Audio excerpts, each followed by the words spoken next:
What up, y'all? It's your man, Abuamerican. I am back, and look what I got here. I got some of the parts we're going to need. Actually, we can make this into a functioning miner right now. It'll be a bit wonky because we're going to have to do some playing around, especially in terms of like the memory. When I say memory, I mean like the hard drive. We're going to use USB stick, and we're going to go over HiveOS. What I wanted to do is I wanted to run this over Windows, but since I don't have the hard drive yet, and the hard drive is going to be a little bit to get here, we're going to go ahead and put this EVGA. This is a 3070. I wanted the 3060 Ti because the 3060 Ti does the same mega hash as the 3070, and it does it at lower watts. But since the 3060 Ti is in super demand and you can't find them anywhere, I took the 3070 Super. So right there you see from EVGA, 3070, and this is the Super. So what we're going to use here is the GPU, some power cables, potentially some splitters. We're going to see, but I don't think we're going to need them, but I got them just in case. And very importantly, a GPU riser. This cable here comes with a GPU riser. Do not use this. This you can just throw away. And then this cable right here. This plugs into the GPU riser, and from the GPU riser to your motherboard. Now, let me just go ahead and explain the GPU riser right now while I plug this all together. First thing we're going to do is we're going to plug in our cables, because these things are hard to take apart and put together while it's on the card. So go ahead and put your USB cable inside there. This part is not so hard to put together, but what the GPU riser does, and these things fail rapidly. That's why I have bags and bags of these things. I mean, I've got loads of these things. These things fail regularly. What can happen is if your GPU starts pulling too much power, and then the riser starts pulling too much power, the riser will burn out and it'll die. And then you'll start getting bad shares. Your board can't communicate with the GPU, and that's what this does. This allows your GPU to communicate to your motherboard, or with the motherboard, and the motherboard to control it. And these things go bad faster than anything else on the entire system. Then what we're going to do is this is going to power our riser. So this is, of course, a 6-pin. We have 6-pin here. We have 6-pin here. I like just using the back ones. So this is a 4+6. Just pull off these right here. Sorry, this is 6+2. Sorry. And the other side is a 6-pin. This is specifically designed to work with the breakout boards. So then just plug in a 6 here. If you're a crazy type of guy, you can like zip tie this back here. I'll probably end up doing it. Now we're just gonna plug this into a power slot here. So we see you got a little hook pin thing. That's gonna go in a hook pin thing there. Just pick a slot. It doesn't matter which one. I think I'm just thinking about where I'm gonna put this GPU and where I want to plug it in. It doesn't matter. I'm just gonna plug it in. Whatever. Let's just do it. Give that a push until it clicks like that.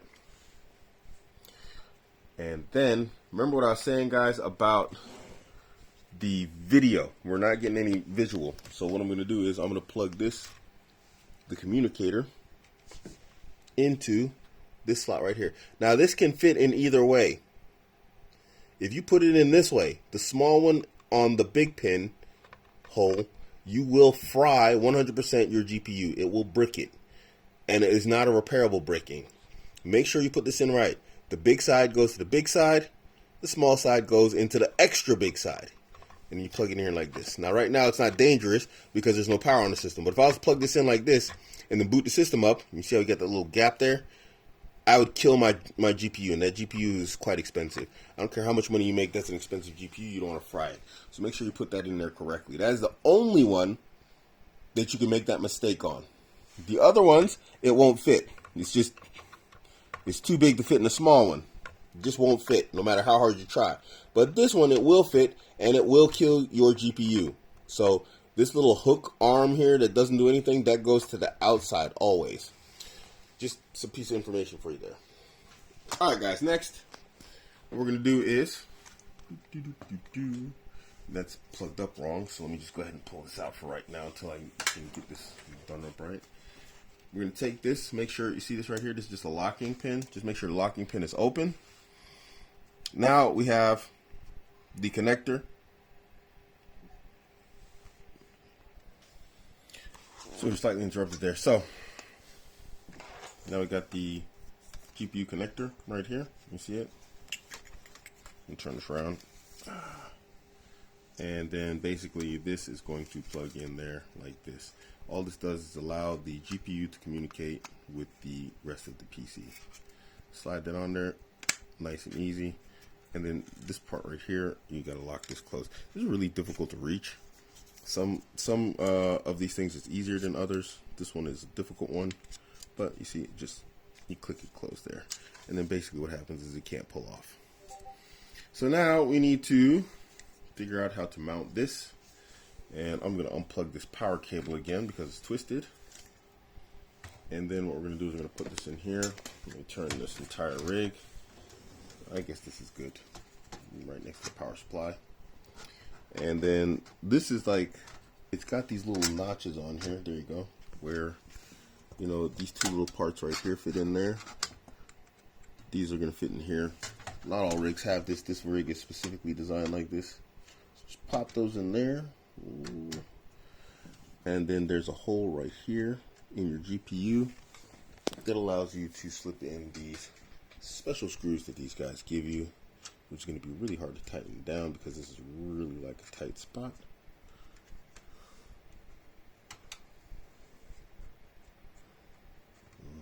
Get this started. Then I need to find the tool wherever I put it.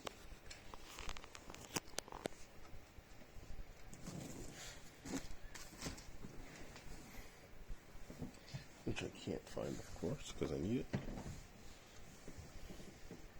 Oh, I got it. And then, this is like whack. Okay, this is a bad design. This is actually poor design right here. Actually, you know what? I can do this with a drill easier than I can with this tool. You can see this hole right here. You can slip like a whole tool through there. Oh wow, this is going to be complicated. Yeah, this isn't going to go easy. So what I'm going to do is I'm going to pull the GPU out a bit.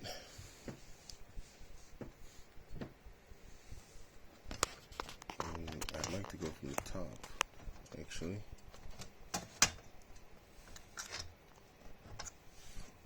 Get these things lined up again. This is going to be complicated. Yeesh. Talk about troublesome. It would be better to go from the top, obviously,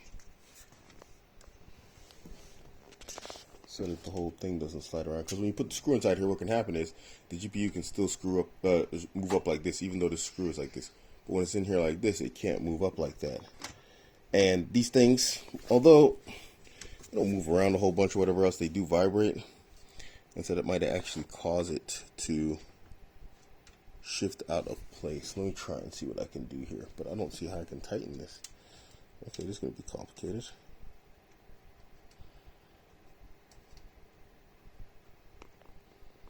Eesh. Yeah, I'm going to actually write the company about this and tell them that this is a crap design. Now, one thing I don't like about this already, I can see, if you know anything about GPUs, what happens is the air sucked in and it's blown out the top. Right here, show right here. Right there it is. So air comes in through the fans up to the top, and then they're blown out here. This is going to blow directly on to the power supply. It might cause the power supply to overheat. Then the power supply is going to start overworking. I'm not worried about it because this is a okay, yeah, this isn't going to work. Because this is a servo power supply. These things are tanks. But, alright. Yeah, see what I mean? This is a problem. This is actually, yeah, I gotta write these guys about this and tell them, like, you made a crap design here on this particular aspect of the frame. I just wanted to do something different with this frame. And I have to say, in general, I was up to this point right here pleased with it. But now, I have to be honest, I'm far less than impressed with this layout and with this design, because I can't say that this screw is going to do the trick in holding the GPU in place. We're going to find out here in a second. I'm going to test it. But as you can see, it's rubbing on the GPU while I'm turning it in, which means it's going to leave scratches on the GPU. Now, this isn't generally bad. It's not going to affect the function of the GPU, but if you want to resell it, you know, it's just visuals and optics. And that's one of the beauties of GPU mining. Unlike ASICs, the GPU has a resale value, even to gamers. So it's not something that you want to really mess up.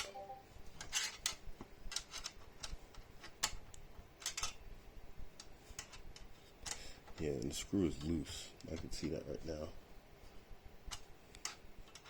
It's not really tight in here. And let's see if the GPU moves. Well, I guess not. I guess it's okay. Yeah, it's locked in place. It's a bit wonky, but it works. Alright, fine. It's a bit weird though. Alright, fine. So, GPU is not going to fall out. Good. Give it a good couple of tugs there. So let's go back to figuring out our power. So first we're going to power the GPU riser. So we're going to plug in the riser. Riser gets its own power supply. The riser can pull up to 75 watts worth of power. This cable can carry up to 288 watts worth of power. Then we have two 8-pin power supply pins in here. So we're going to put the 8-pin, the 6+2, we're going to plug that in. And each one of these ports can carry up to 200 watts worth of power. So first thing we do is we plug this in. I should probably plug this in before I put the GPU in here, but whatever. Bink, let's put the other one in.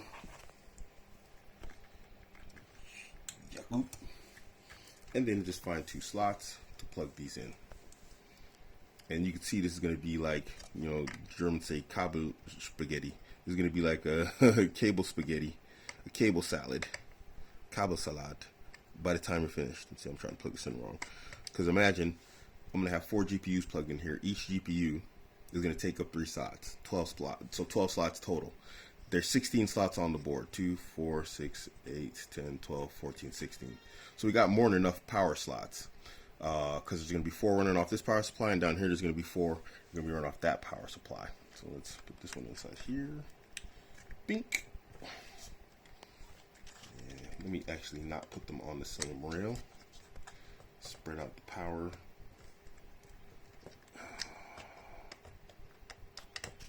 Because generally, most of these power supplies, they have the things on each side. Cable management's going to be a bitch on this. But whatever, we'll leave it just flying around like this. Then we'll take our communication cable, and remember what I said about not getting visual. So we're going to plug it in here so we can see if we can get a visual. So now what we need to do on our card is, you see right there, got an HDMI slot.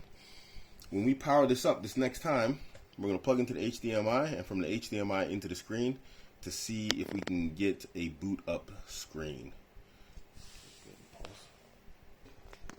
Okay, so this is actually a power button. I didn't even know I had one. Yeah, I'm taped up, guys. Cut my finger and I got some other stuff. See it right there? It says Power SW on it. This is actually a power button. It's a very simple device. So what we're going to do is we're going to plug this up onto the motherboard. While it's on, probably a bad idea.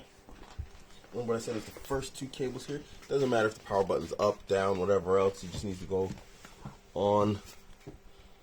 See myself, I can't really see. I need some light.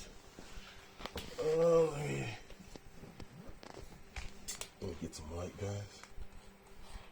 And then let me see. Okay, there we go. So just gonna go here on these first 2. It's like no matter what I do. The white hands are in the way. Like this. There we go. Just plug that on those 2 right there. And this actually has a spot specifically for the power button. I don't know how it's going to fit or work, but right here on this cage, that's the spot for the power button. It's supposed to technically go up inside here, but I need to find a way to like run this to get there. Let me see if I can do it. I'll just go ahead and just do it now. Do it right. See if I can't run this through here.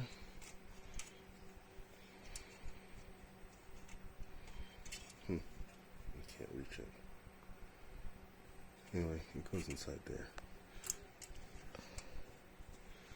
There is a screw in the way though. That's right, son. Nope, doesn't fit that way, so which way was that? It's perfectly square button, so no matter what. Oh, yeah, it fits this way. Weird. See what I can do here. Mom. Mom. Did you call Mom? Nice. Weird. It don't want to fit in this way, but it'll fit in the opposite way, which is whatever. I'll screw with it later. We got a power button, guys. So now, really, if everything's right, we should get display here. So let's turn this on. Boom. Oh, there you go. UGA. Everything's lighting up. Nothing is catching on fire. It's a good sign.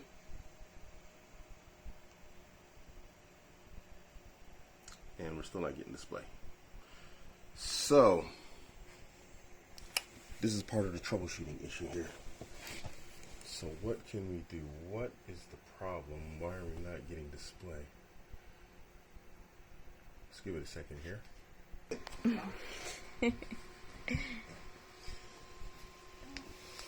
Okay, guys. So, as you can see, we got the BIOS running. We have no hard drive hooked up, but we do have the BIOS. Mouse and everything should work. What we're doing now is we're running the display over the GPU. Because remember how I said the onboard display isn't working. So here in the BIOS, what we can do is we can now change to onboard, and then we can start using the onboard graphics adapters. We just have to reset this in the BIOS. I'll actually change the battery also, guys. I got the proper size battery in there. I didn't show you guys that.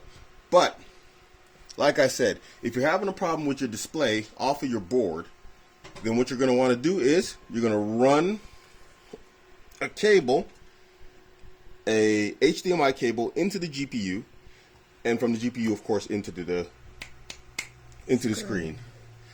And you'll start getting your display right now. So when I get a mouse, I can start clicking through here, setting up the BIOS and everything like this. But what I'm going to do now is I'm going to go find me a 10 gigabyte hard drive.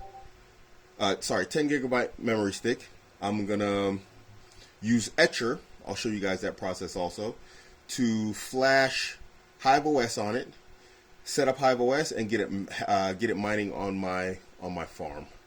So that's the first thing we're going to do. So we just take this here, our power button. Boom, turn it off. Turn it off.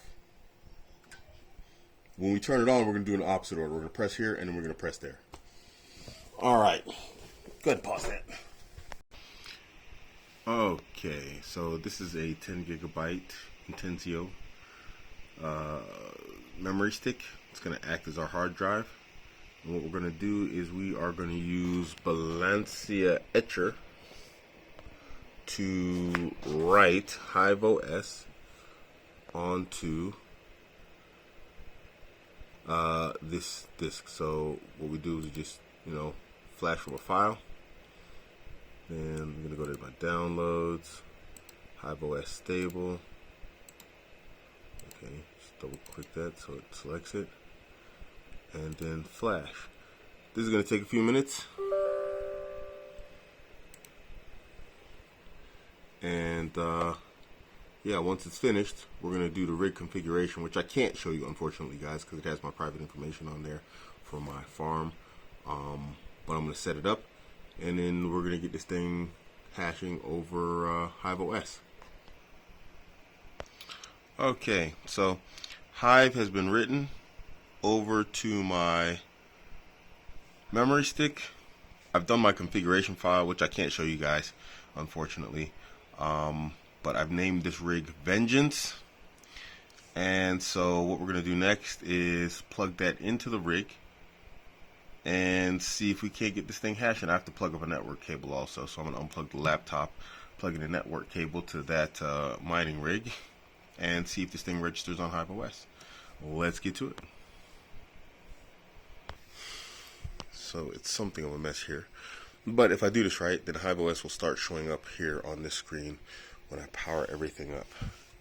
So first, let's get our power supply on.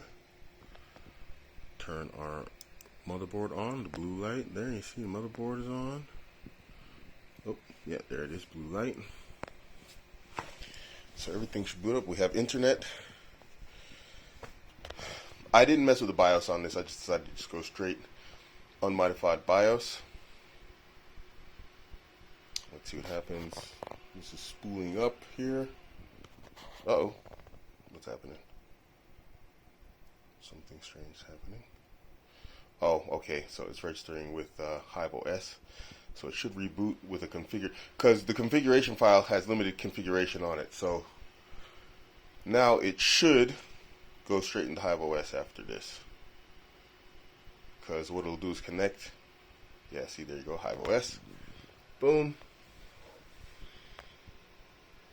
Everything's loading.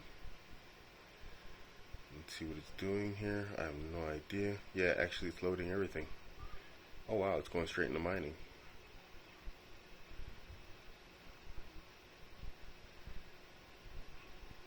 Loading NVIDIA drivers. And I normally...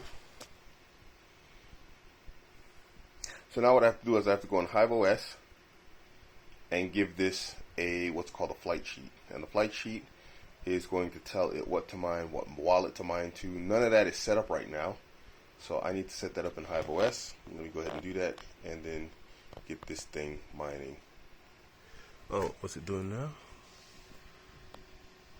Miner. Alright, so yeah, it's not configured because I have no flight sheet set up, and that's why we're seeing the red up there. So let me go ahead and do that, and then we'll get this thing going.